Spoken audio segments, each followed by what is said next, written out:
Meskipun gangguan pasokan telah membantu harga minyak bangkit dalam beberapa sesi terakhir dari level terendah hampir 5 tahun pada 16 Desember, harga tersebut tetap berada di jalur untuk mencatatkan penurunan tahunan terdalam sejak tahun 2020.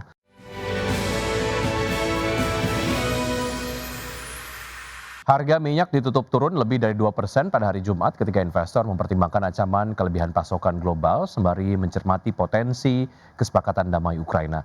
Minyak mentah Brent ditutup turun 2,57% menjadi $60,64 per barrel. Minyak mentah West Texas Intermediate ditutup turun 2,76% menjadi $56,74 per barrel. Meskipun gangguan pasokan telah membantu harga minyak bangkit dalam beberapa sesi terakhir dari level terendah hampir 5 tahun pada 16 Desember, harga tersebut tetap berada di jalur untuk mencatatkan penurunan tahunan terdalam sejak tahun 2020. Sepanjang tahun ini Brent dan WTI masing-masing turun 19% dan 21% seiring meningkatnya produksi minyak mentah yang memicu kekhawatiran kelebihan pasokan menjelang tahun depan. Adapun pasokan minyak global tahun depan diperkirakan akan melampaui permintaan sebesar 3,84 juta barrel per hari menurut data dari laporan Badan Energi Nasional IEA. Kementerian Keuangan China menyatakan bahwa kebijakan fiskal akan diterapkan secara lebih proaktif pada tahun 2026. Adapun fokus kebijakan diarahkan pada penguatan permintaan domestik melalui konsumsi dan investasi, inovasi teknologi serta penguatan jaring pengaman sosial. Kementerian Keuangan Cina menyatakan bahwa kebijakan fiskal akan diterapkan secara lebih proaktif pada tahun 2026. Fokus kebijakan diarahkan pada penguatan permintaan domestik, inovasi teknologi, serta penguatan jaringan pengaman sosial.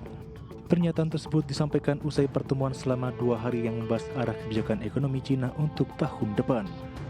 Kementerian Keuangan Cina menyebut pemerintah akan mendorong konsumsi, serta secara aktif memperluas investasi pada sektor-sektor produktif baru dan pembangunan kualitas sumber daya manusia. Selain itu, pemerintah juga akan memperkuat dukungan terhadap inovasi guna menciptakan mesin pertumbuhan baru. Di sisi sosial, Cina berencana meningkatkan sistem jaminan sosial, termasuk penyediaan layanan kesehatan dan pendidikan yang lebih baik bagi masyarakat. Agenda kebijakan lainnya mencakup penguatan integrasi antara wilayah perkotaan dan pedesaan, serta percepatan transformasi menuju ekonomi yang lebih ramah lingkungan.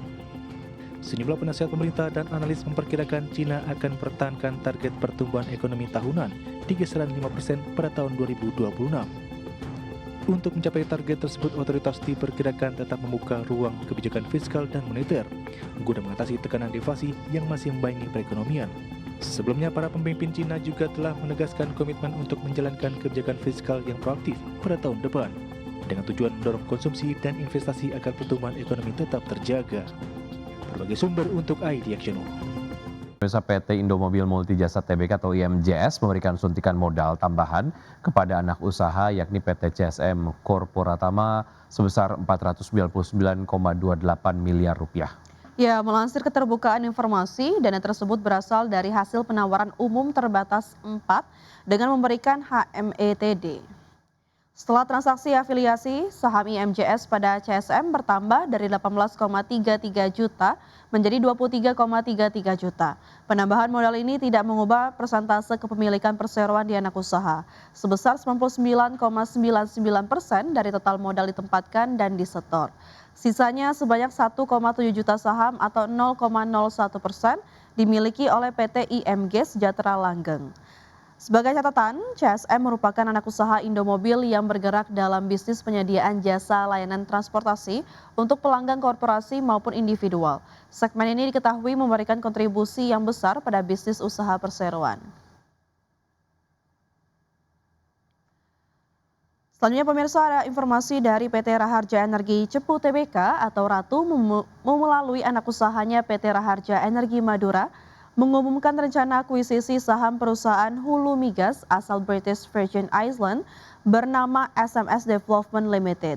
Ya, perusahaan ini telah menandatangani perjanjian jual beli saham dengan SMS Offshore Overseas Limited selaku penjual pada 25 Desember 2025. SMS Development Limited diketahui memiliki 20% saham di Husky Sinuk Madura Limited atau HCML yang menjadi kontraktor hulu migas di wilayah kerja Selat Madura berdasarkan perjanjian PSC dan SKK Migas. Langkah ini menjadi bagian strategi jangka panjang Ratu untuk memperkuat portofolio usaha di sektor hulu minyak dan gas. Penyelesaian transaksi masih menunggu sejumlah syarat pendahuluan, termasuk persetujuan RUU PSLB Ratu. Manajemen menyatakan belum ada dampak material terhadap operasional dan keuangan perusahaan hingga saat ini. Ratu akan menyampaikan informasi lanjutan apabila terdapat perkembangan material atas transaksi tersebut. Ya, PT Excel Smart Telecom Sejahtera Tbk mengungkapkan arah bisnis perusahaan pada tahun 2026 mendatang. Ya, perseroan akan melanjutkan akselerasi bisnis pasca merger dengan fokus pada pertumbuhan yang berkualitas dan berkelanjutan. PT Excel Smart Telecom Sejahtera Tbk mengungkapkan arah bisnis perusahaan pada tahun depan. Perseroan akan melanjutkan akselerasi bisnis pasca merger dengan fokus pada pertumbuhan yang berkualitas dan berkelanjutan. Head of External Communication Excel Smart Henry Wijayanto mengatakan, integrasi yang telah dilakukan terbukti memperkuat sinergi operasional dan jaringan. Hal tersebut berdampak pada peningkatan kualitas serta keandalan jaringan Excel Smart yang kini semakin baik dan stabil. Dari sisi pengembangan jaringan generasi kelima atau 5G, manajemen menyebut pengembangan pada tahun depan akan dilakukan secara bertahap dan selektif, dengan pertimbangan kesiapan ekosistem serta kebutuhan pasar. Hingga saat ini perseroan masih memfokuskan upaya pada integrasi dan optimalisasi jaringan terpadu pasca merger. Lebih lanjut terkait arah bisnis, manajemen menyatakan perseroan akan terus memperluas pangsa pasar melalui inovasi produk dan layanan yang relevan dengan kebutuhan pelanggan.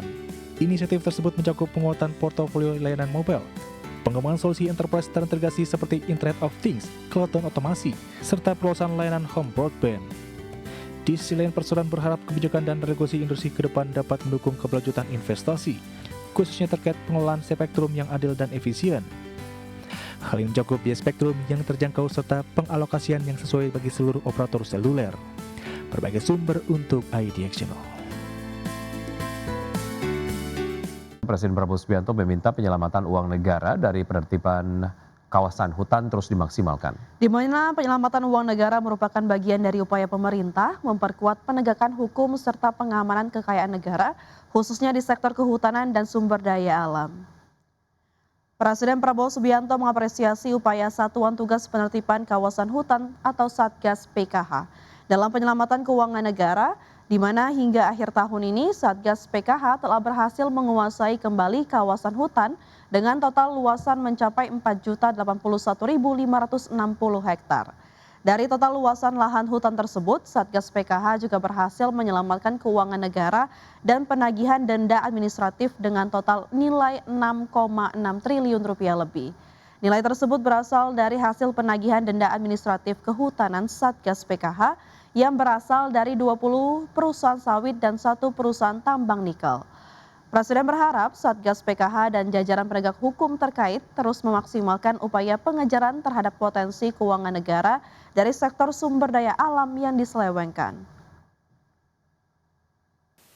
Hasil penyelamatan keuangan negara dan penagihan denda administratif sebesar 6,6 triliun lebih